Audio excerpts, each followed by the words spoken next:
Mary Ellen, do you have anything to add? Nope, I have nothing to add. Okay, there are no additions or deletions, so I will look for adoption of the agenda. Oh, I think I saw Kara there first, so sorry, Mayor Crane, you lose. Kara makes a motion to adopt our agenda. Any questions or comments before calling for the vote? Gary, is that you asking a question? Yeah, I actually don't have the agenda like you, Chair Lana. I can't find the agenda either, but we're good. Okay. Oh, sorry. I'm sorry. It's on my. I do have it. I take that back. It's on okay. It's on the agenda notes. Agenda items. Agenda notes. It's there. Yeah. Perfect. Thank you. Sorry. Okay.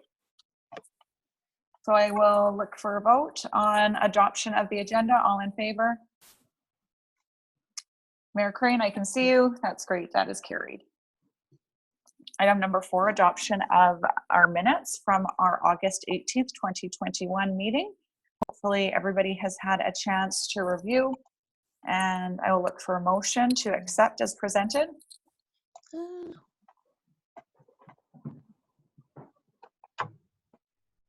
Would anyone like to make that motion to accept as presented? Someone who was at that meeting, who are we? I'll give you that motion to accept the minutes as presented. I was at that meeting.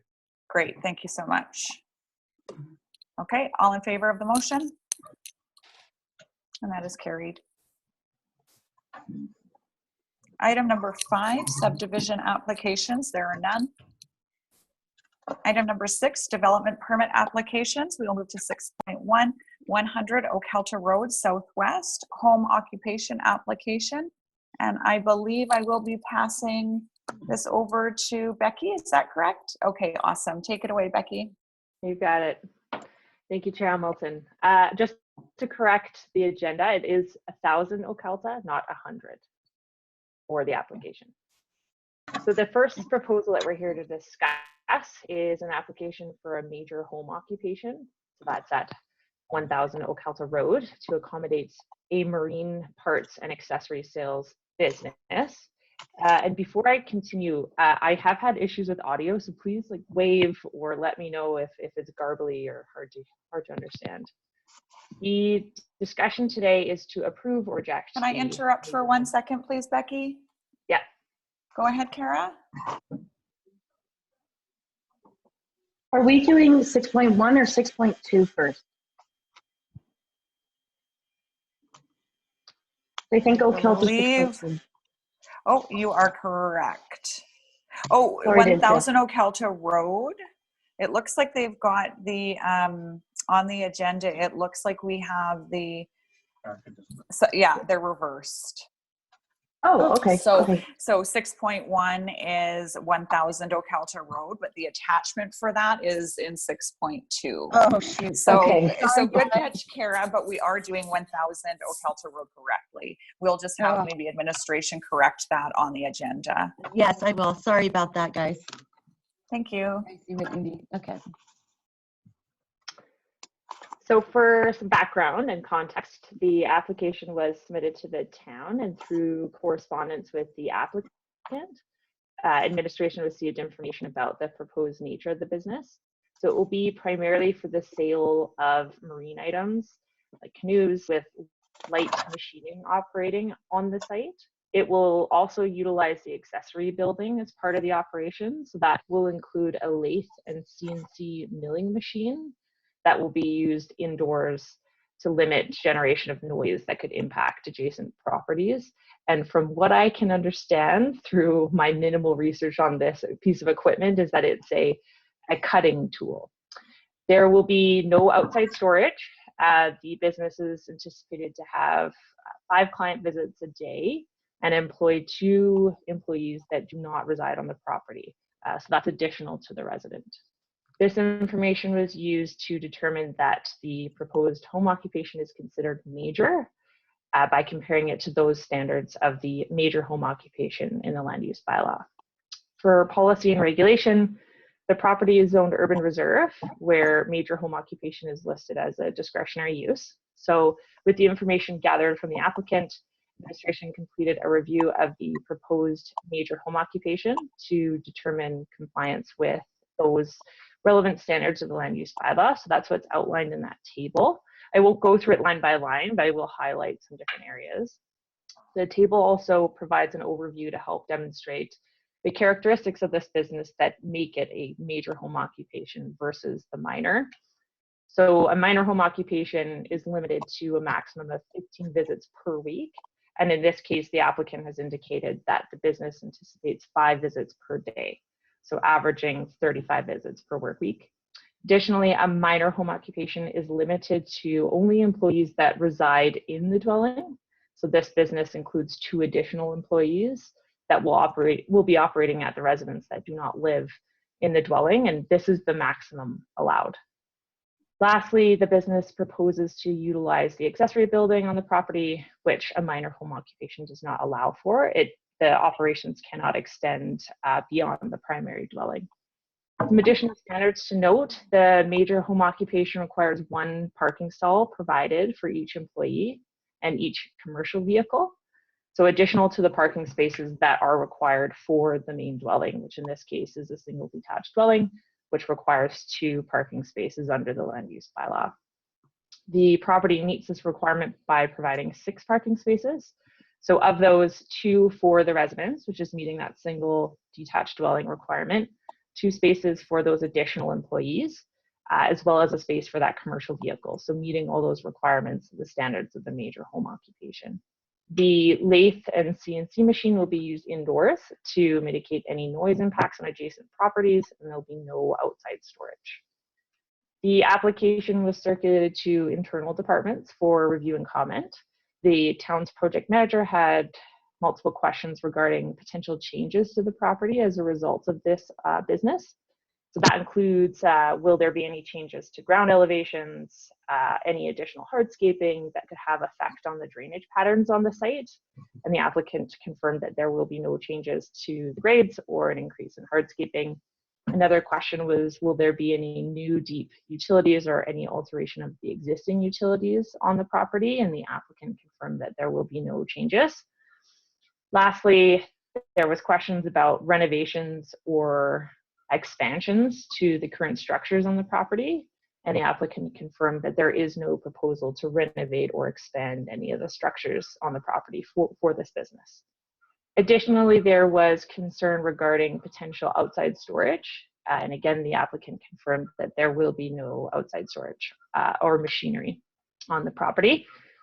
Lastly, the town's engineering consultant, MPE, had the following advisory comments that had been shared with the applicant.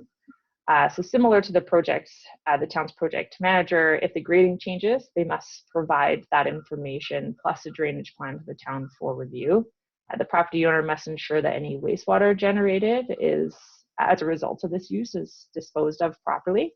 And lastly, there is an error in the report, the last comment regarding the water consumption.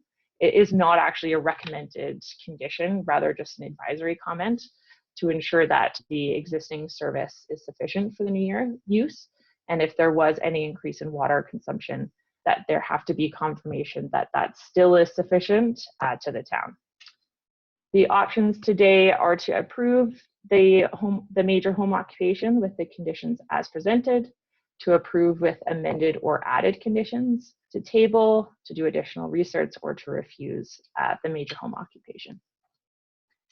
For the analysis, the site is located within the Urban Reserve District, which is characterized by low density, larger parcels, typically associated with agricultural pursuits.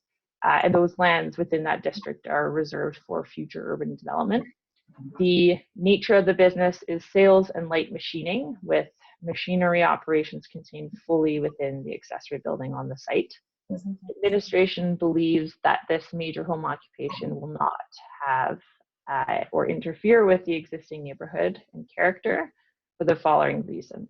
First being that there is sufficient parking and they are meeting the requirements of the land use bylaw for the employees and for housing the commercial vehicle.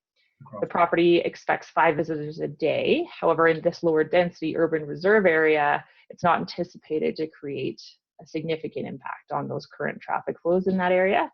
as well as the nature of the business being primarily for sales. It's not anticipated that those visits are going to be lengthy in nature.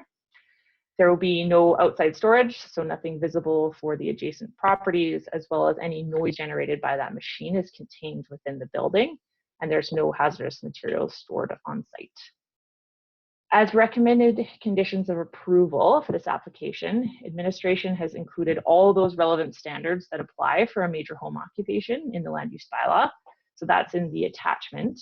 For example, conditions that would outline that there's no outside storage permitted, that there be one stall per employee. So conditions just to cover all those standards that relate to a major home occupation.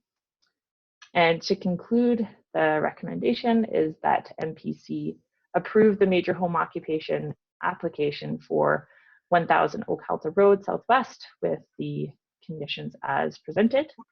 And I'm happy to answer any questions. Okay, thank you very much, Becky. I'll look to the MPC for any questions for clarification or comments that you would like to make regarding the application. I'll give you that motion, as Becky said, by the way, to start with. And then I would ask, is the outbuilding already built? Is there a shop of some kind that's there? And is it already constructed? Yeah, through the chair, to answer your question, there is no proposal to construct anything new. So it's our understanding that it would be the use of whatever's existing on the site. Okay, that's what I heard you say, but I just was double checking that because when I look at the map, like the photo, it doesn't look like there's a big shop there or anything like that. So, but must be adequate building. Okay, thank you. Gary, just to confirm, you're making the motion that it's recommended that the MPC approve, or sorry, not that it's recommended, but that the MPC approve the major home occupation application for 1000 Oak Halta Road Southwest with the conditions as presented. That's exactly how Becky said, and I agree. And you said it even better. Thanks. Okay, great. All right, so any other questions or clarifications, or I'll go ahead and call for the vote. There are none. Okay, all in favor of the motion? That is passed. Okay, go back to my agenda, but I believe we're just moving on to 6.2.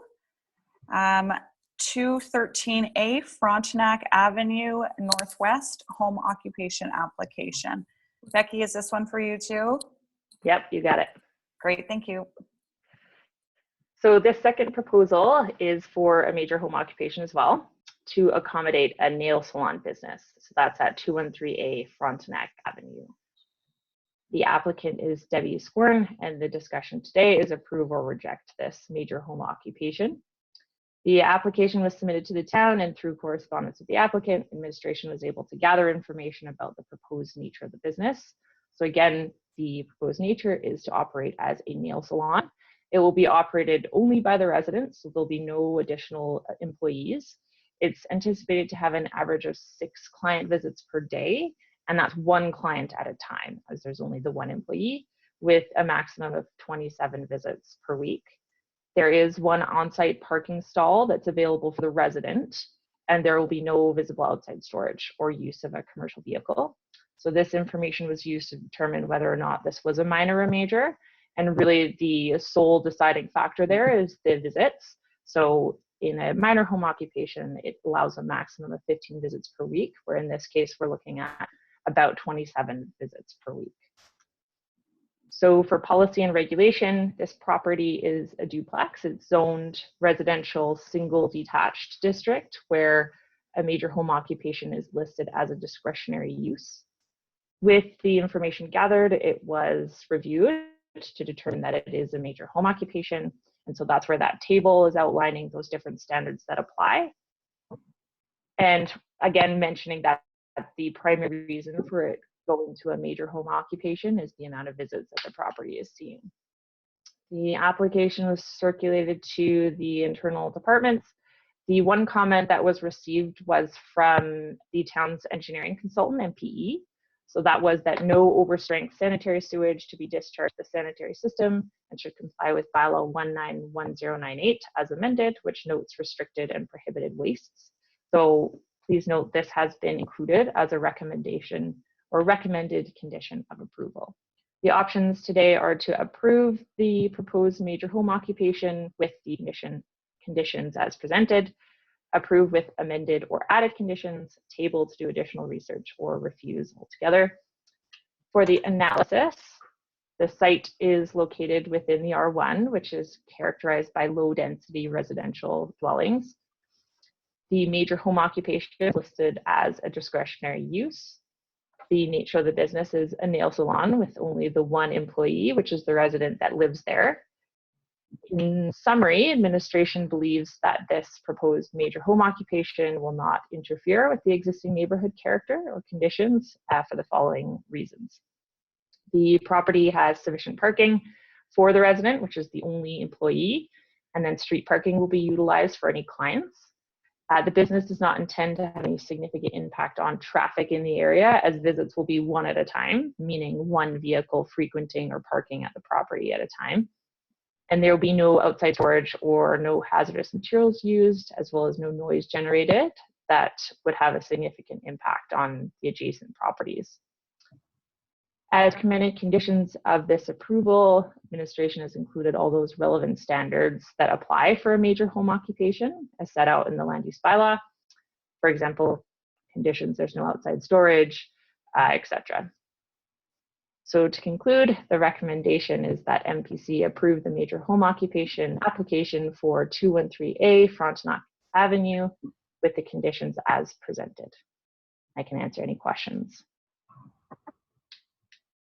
Thank you, Becky. I will look for any questions for clarification. Doesn't look like there are any, so I will look for a motion. You guys are an easy crew. Okay, we've got a motion from Mayor Crane. Any comments or questions?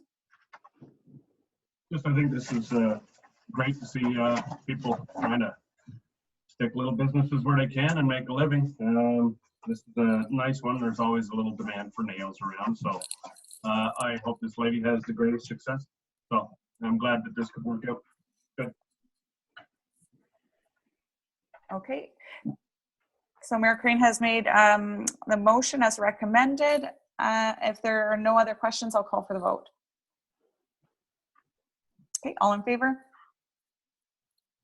And that is carried as well.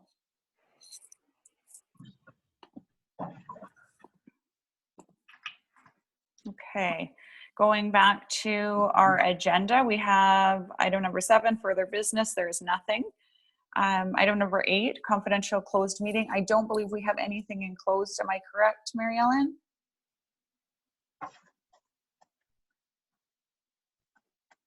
Correct. Okay, thank you, CAO. We have no motions arising from closed, so we can go ahead and adjourn at 9:53. That was really quick. Good job, everybody. Awesome. Great. Again, Lana, we're going to miss you. I'll miss you all too. I'm going to say that to every meeting I get to. All right, guys, thanks so much for coming and have a great rest of your day. All right, take care. Thanks, everyone. Bye. Thank you. Bye. Thanks, guys. Bye. Bye, everybody.